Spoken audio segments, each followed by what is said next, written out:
Bonjour à toutes et à tous, eh bien écoutez, j'espère que vous allez bien. Alors vous voyez, juste avant de faire cette vidéo, j'étais en train d'en préparer une, mais c'était relativement assez désorganisé dans mon esprit. Lorsque j'ai supprimé cette vidéo, j'ai vu une heure miroir et j'y ai vu un signe comme quoi il fallait tout de même que je fasse cette vidéo.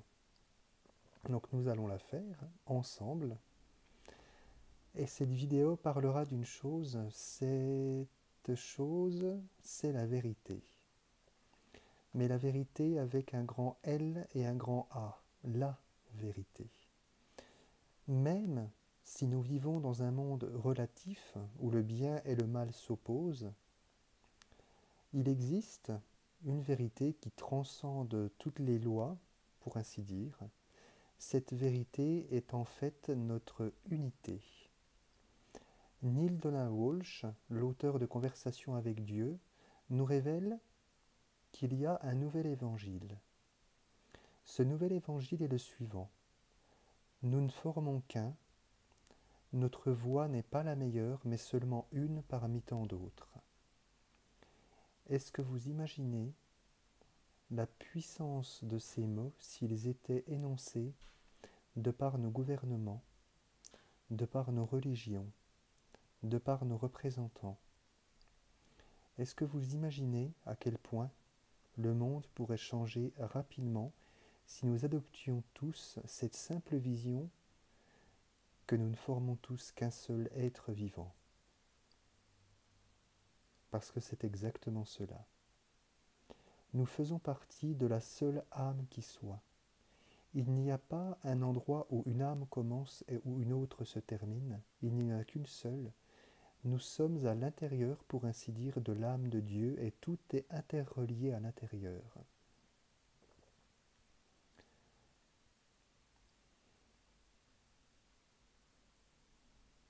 Vous comprenez ce que ça veut dire? Que nous n'avons pas besoin de nous opposer les uns les autres. Ça, c'est lié à notre culture judéo-chrétienne qui oppose Dieu au diable, le bien contre le mal, l'amour contre la haine, le petit contre le grand, le riche contre le pauvre. Ça sert à rien. Ça sert à rien de s'opposer les uns les autres parce qu'en fait, la comédie humaine, parce que nous vivons une tragique comédie actuellement, mais ça reste quand même une comédie, la comédie divine humaine est ainsi faite. Nous co-créons tous ensemble, à différentes échelles, le monde de demain. Notre plus grand co-créateur est de toute façon Dieu. Parce que c'est lui qui pourvoit à nos besoins, c'est grâce à lui que je peux vous parler, c'est grâce à lui que je suis en vie, parce que l'énergie divine provenant de lui circule à l'intérieur de moi, comme elle circule à l'intérieur de toi.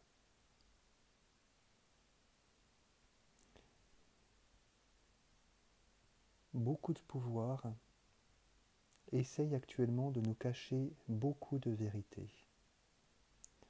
Beaucoup de pouvoirs essayent de nous manipuler depuis maintenant j'allais dire des dizaines d'années, mais en fait au final non, ça remonte à l'aube des temps, qu'on nous manipule, que les forces de l'ombre, jouant leur scène parfaitement orchestrée dans leur arrière-salle, nous manipulent pour que nous nous retournions les uns contre les autres, pour que nous ayons peur et pour que nous, du coup, fournissions de l'énergie à l'égrégore de la peur et de la force obscure. J'ai un livre que j'ai lu, que j'aime beaucoup, Les tablettes de Thoth l'Atlante, qui exprime très bien cela. C'est que que ce soit de la lumière ou de l'ombre, nous sommes tous tout de même des frères. Et cela rejoint Conversation avec Dieu qui explique que nous sommes tous un. Il faut bien comprendre qu'en s'incarnant ici, nous sommes venus pour nous amuser. C'est l'idée principale. Même si la vie n'est pas drôle, telle qu'on nous la présente actuellement, avec tout ce qui est en train de se passer dans le monde, on voit bien que ce n'est pas si drôle que ça, mais ce qu'il faut comprendre, c'est que le plan derrière, le dessein général, est absolument parfait et divinement orchestré. Je vois de grands changements arriver. Je vois de la lumière, beaucoup, beaucoup, beaucoup de lumière arriver. On nous précise que nous sommes entrés dans l'ère du Verseau. On nous précise que nous sommes arrivés à l'âge d'or de l'humanité. On nous a précisé que l'âge de la lumière était en cours. C'est précisément ça, et c'est précisément pour cela que les manipulations sont de plus en plus visibles. Nous sommes en train de nous éveiller, tous autant que nous sommes, à notre propre rythme, à la vérité. Et la vérité, déjà en parlant de manière totalement humaine, c'est qu'on nous ment.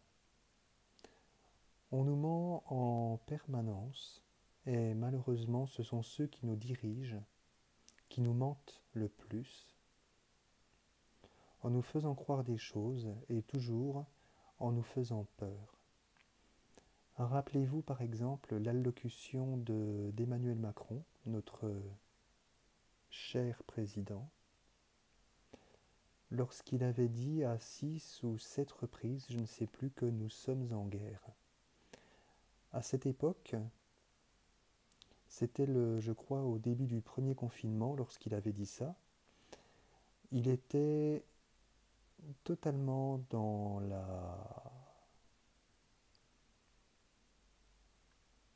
totalement dans le faux. Totalement dans le faux. Parce qu'il a déjà essayé de nous retourner les uns contre les autres, déjà dès ce moment-là, pour nous faire peur. Non, c'est nul. Vous voyez, là, il y a mon ego qui me dit que cette vidéo ne parlera peut-être à personne, et il y a mon âme qui me dit de continuer. Je suis face à un choix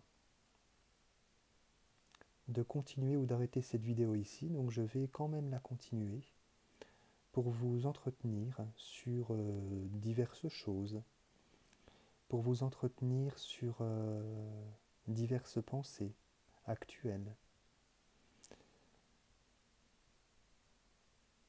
Ne croyez pas que cette vidéo tombe par hasard. Si vous la regardez, c'est qu'elle tombe au moment précis où vous étiez censé la regarder et qu'elle recèle une clé, peut-être plusieurs, pour votre avancement personnel. Cette vidéo vous touchera sans doute. Vous voyez, là, je viens de me rendre compte que j'utilise cette fois-ci le vous au lieu du tu, que je change ma manière d'être en permanence, mais au final, c'est ça être humain. C'est s'adapter, comme tout un chacun, en son âme et conscience, faire ses choix et les assumer, et aller jusqu'au bout de nos rêves. Moi, j'ai des rêves, bien évidemment,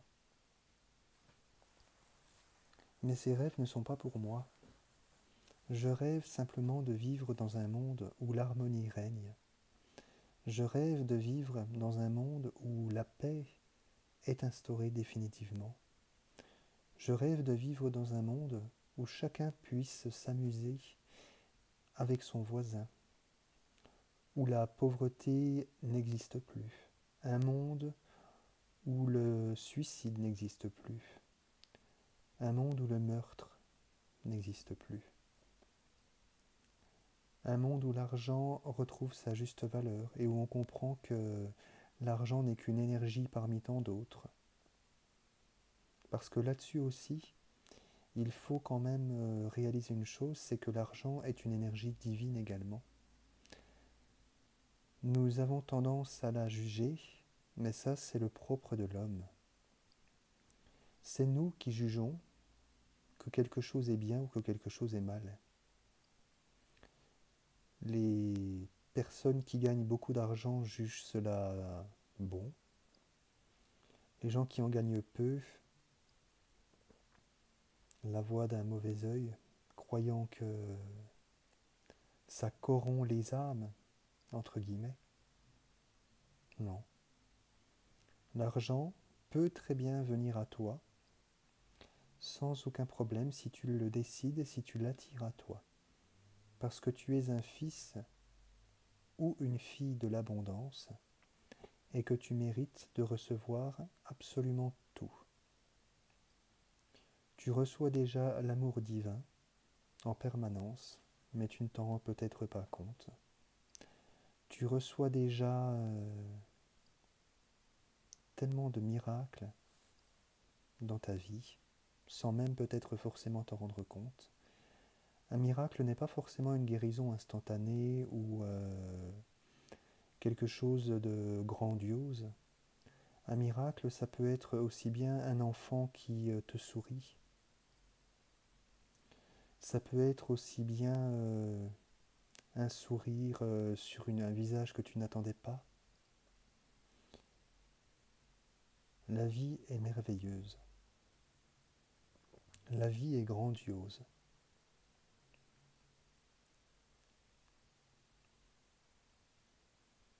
La vie, c'est le cadeau. Il n'y a pas d'autre possibilité d'expérimenter. Il existe bien plusieurs royaumes dans le monde de Dieu. Il existe un monde spirituel et un monde relatif. J'allais dire matériel, mais matériel, on sait très bien que la matière au final n'est que spirituelle également aussi. Tout est esprit, l'univers est mental. Ça, c'est ce que le Kybalion m'a appris.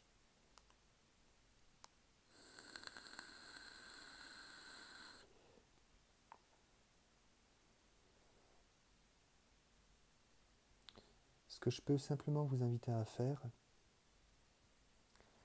c'est de vous ouvrir davantage, encore et toujours, de laisser votre esprit bien ouvert,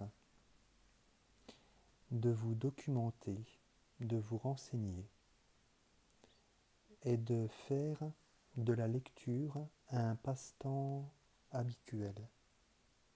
Parce que la lecture permet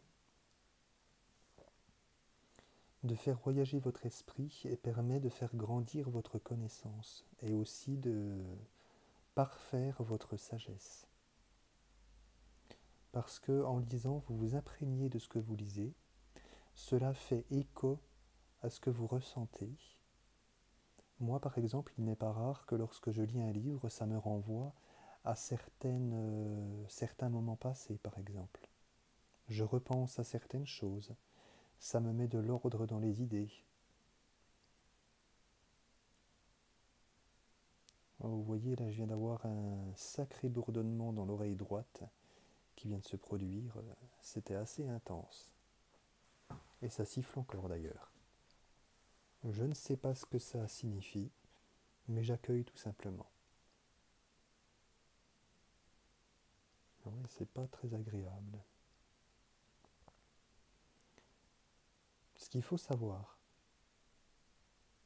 également, c'est que nous sommes dans la tempête avant le calme. Également, par rapport à cela, je n'ai pas choisi ce titre au hasard. La tempête avant le calme est un livre que j'ai lu, toujours écrit par Neale Donald Walsch. Et ce livre peut nous amener, tous et toutes, à comprendre ce qu'il se passe, à comprendre notre nature véritable et surtout donne des clés pour s'en sortir. Ce que je trouve profondément triste, c'est qu'en plus, toutes les clés sont déjà disponibles pour qu'on s'en sorte. Nous connaissons toutes les solutions pour se sortir de cette crise énergétique, par exemple. Nous connaissons toutes les solutions pour sortir d'une civilisation mortuaire où le meurtre prévaut. On sait comment faire, mais on ne l'applique pas. On sait comment faire pour éviter les abus sexuels, mais on ne l'applique pas. On sait comment faire, en fait, on sait tout faire. Parce qu'il n'y a rien à créer, tout est déjà créé. Il n'y a plus qu'à se servir, de faire preuve, comme je le disais, de discernement, et d'utiliser les outils qui sont mis à notre disposition pour grandir toujours plus vers la lumière ensemble. Parce qu'il n'y a que ensemble, unis, j'allais dire par les liens du mariage, mais c'est un petit peu ça au final, parce que nous sommes tous et toutes mariés les uns aux autres, vu que nous n'appartenons qu'à la seule âme qui soit. Nous sommes unis, et c'est ainsi qu'il faut que ça reste. Faisons face ensemble à demain.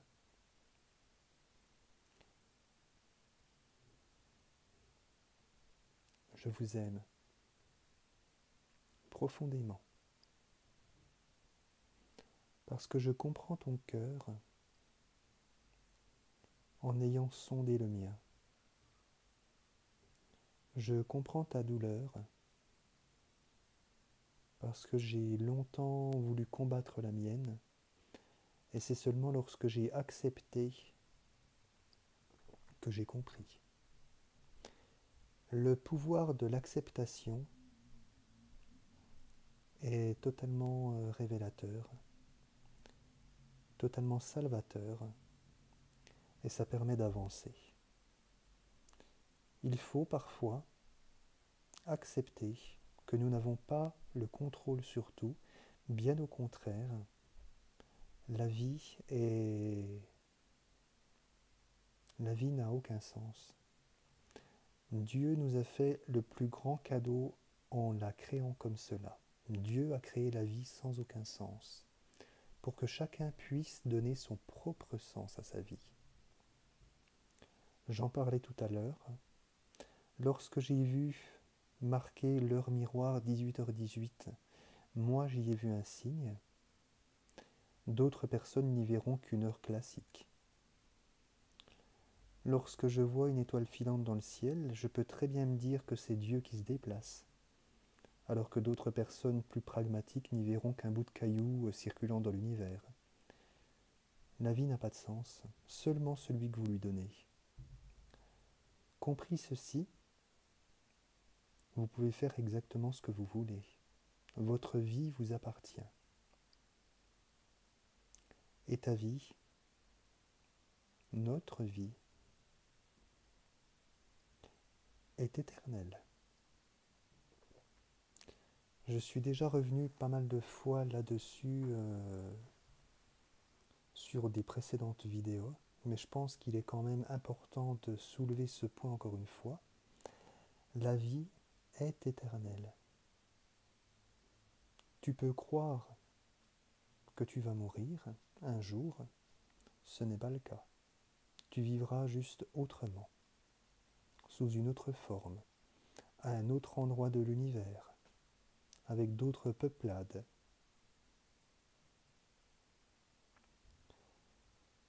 Il y a des mystères que nous ne sommes pas en mesure de percer, et je crois que justement la vie est belle, parce que certains mystères sont toujours d'actualité. Il ne sert à rien de vouloir percer tous les secrets de l'univers, simplement d'accepter que nous sommes les enfants de Dieu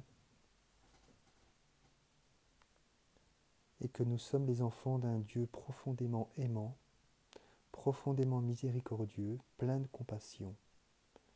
rempli de gentillesse, projetant sa lumière sur chacun de ses enfants et n'abandonnant personne. Moi en tout cas, c'est le genre de Dieu auquel je crois, qui sort de tous les dogmes religieux possibles et imaginables. Je ne crois pas en un Dieu religieux, je crois en un Dieu spirituel. Je crois en une force qui nous pousse à nous réunir les uns les autres. Je crois en une force bienfaitrice qui a voulu, après mûre réflexion et après une grande et longue méditation, a voulu sortir de son sommeil pour s'expérimenter elle-même dans sa propre expérience. C'est exactement ce que nous sommes. Nous sommes Dieu s'expérimentant lui-même dans notre propre existence. Bien sûr que tu peux dire, sans aucun problème, je suis Dieu. Oui. Ça fait partie de la vérité absolue aussi. Et c'est ce que beaucoup de religions ne veulent pas nous dire, et c'est là-dessus, sur ces manques, qu'il faut travailler et ouvrir son esprit pour récupérer les parties manquantes et avoir une vision plus globale des choses. Pour vous raconter mon histoire, en octobre 2019, j'ai eu une expérience mystique. J'ai été, oui, j'allais dire le mot, contacté par Shiva. Je ne savais pas qui c'était à l'époque, j'en avais juste une idée, mais j'ai été contacté par une entité extrêmement puissante qui m'a fait perdre complètement les pédales. J'ai développé des sens particuliers, pour ainsi dire, mon corps était en train de se transformer.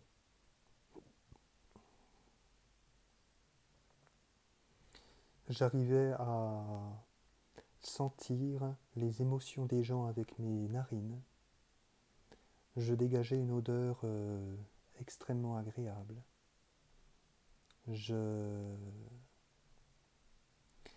J'étais très souvent accompagné, et ça je m'en rappellerai toute ma vie, d'un magnifique nuage chaud et odorant qui sentait les fleurs et le bonbon en permanence. J'ai vécu cette expérience alors que je ne savais rien de la spiritualité. J'étais complètement athée, j'étais extrêmement matérialiste, j'étais extrêmement pragmatique, d'origine scientifique, pour ainsi dire. Eh bien, je peux vous dire que j'ai été surpris du voyage. Parce que quand j'ai découvert les potentialités de l'esprit et du corps humain, j'en ai pris peur, tout simplement. J'ai fini par faire ce que les médecins appellent une bouffée délirante aiguë, alors que Stéphane Alix, le fondateur de l'INRES, l'Institut national des recherches sur les expériences extraordinaires, lui, il appelle ça une urgence spirituelle avec expérience de sommeil, qui prend la forme de bouffées délirantes aiguës, d'où la difficulté pour la médecine moderne de faire la part des choses. Il y a eu plusieurs fois où j'ai été interné en hôpital psychiatrique, systématiquement à chaque fois suite à des bouffées délirantes aiguës, comme il l'appelle. Moi, je pense que c'était juste des répliques de la première expérience spirituelle. Le temps de me recentrer, le temps de me recadrer, le temps de m'imprégner de toute cette essence divine qui me traversait. Parce que je considère que j'ai un rôle important à jouer, c'est de transmettre mon savoir.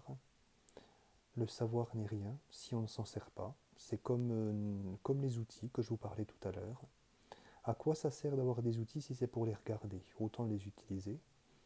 Moi, j'utilise ma mémoire. J'utilise mon habileté à faire le lien entre plusieurs choses. Mais ce n'est pas être plus intelligent que vous ou être différent de vous. Non, nous avons tous les mêmes capacités, il faut juste vouloir s'en servir, tout simplement. Tu as la possibilité de faire de ta vie un rêve, ou plutôt de transformer le rêve de ta vie en réalité. Détermination, acharnement, et toujours donner le meilleur de soi-même. Ça, c'est quelques clés pour avancer dans la vie. Ne jamais se laisser décourager par quiconque. Lorsque tu fais des choix, les assumer jusqu'au bout, envers et contre tous, parce que tu es une personne souveraine, tu vis dans ton propre royaume, ton royaume t'appartient, et quel que soit ton royaume, moi je peux déjà te dire que ton royaume est magnifique. Ton monde est ta création, et ta création est sacrée. Personne, et je dis bien personne, n'a le droit de juger ta création. Tu es un créateur, et comme tel, tu crées en permanence. Chaque décision que tu prends définit qui tu seras demain. Chaque choix que tu valides ancre dans la pierre qui tu es. Chaque choix est l'utilisation de notre libre arbitre. Quoi qu'on puisse en dire, quoi qu'on puisse en faire, quoi qu'on puisse en penser, nous avons toujours le libre arbitre parce que ça c'est un don qui nous a été accordé de manière divine. Personne ne peut s'opposer au libre arbitre de chacun. Même actuellement, pour reprendre la vaccination, nous possédons encore quand même notre libre arbitre, même si cette extension du pass sanitaire nous montre un spectre comme si on était obligé de se faire vacciner. Je suis désolé, mais je ne suis pas d'accord avec ça. Le fait de ne pas se faire vacciner changera profondément notre vie, ça je suis complètement d'accord, parce que nous n'aurons plus l'accès à certains endroits, je suis d'accord. Mais on ne peut pas dire qu'on n'a pas le choix. On ne nous a pas enlevé notre choix, c'est juste qu'on doit choisir peut-être une façon de vivre qui est totalement différente de ce qu'on avait l'habitude, et malheureusement les habitudes ont la vie dure.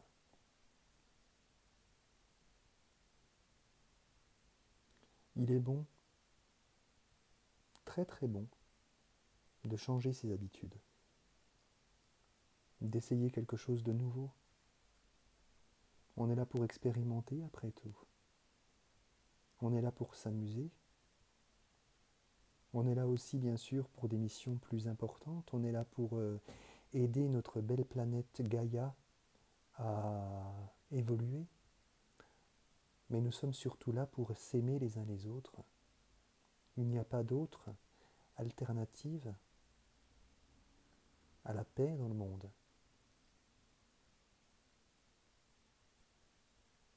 Que Dieu te bénisse.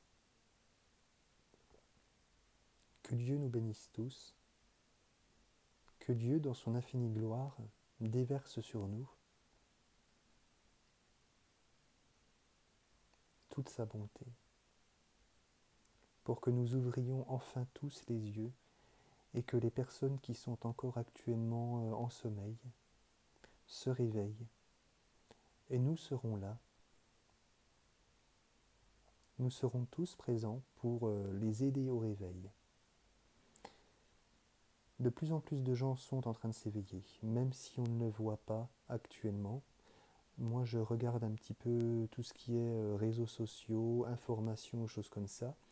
On sent que la vérité est sur le point d'éclater. Parce que la vérité nous affranchira. Il faut croire, et là c'est une question de croyance, la base de toute notre constitution. C'est au niveau de la croyance qu'il faut croire que la vérité éclatera un jour.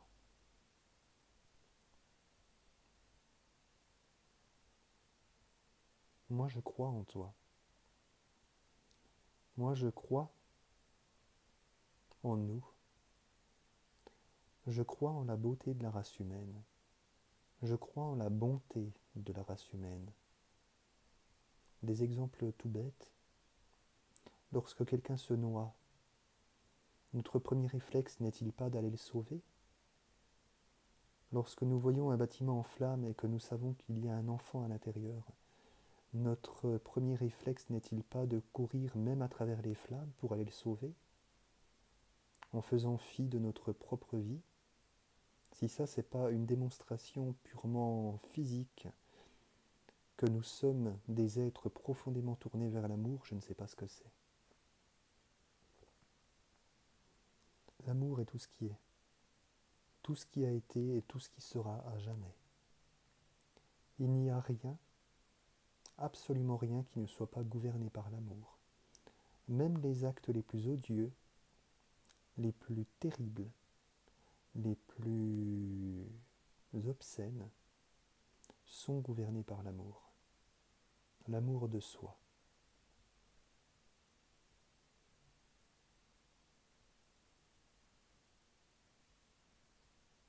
Là, tu vois, je vais arrêter la vidéo parce que j'ai eu pour une fois, ça faisait longtemps que je n'avais pas eu ça, mais j'ai eu un silence mental, c'est-à-dire que je n'avais plus d'inspiration. On va dire que j'ai goûté à l'instant présent et ça fait très bizarre parce que je n'avais plus rien à dire. Juste apprécier ce moment. Donc je vais te laisser maintenant. Je vais te dire à plus tard. Te rappeler que nous sommes forts. Nous vaincrons. Parce que la lumière est éternelle et que les ténèbres sont passagères.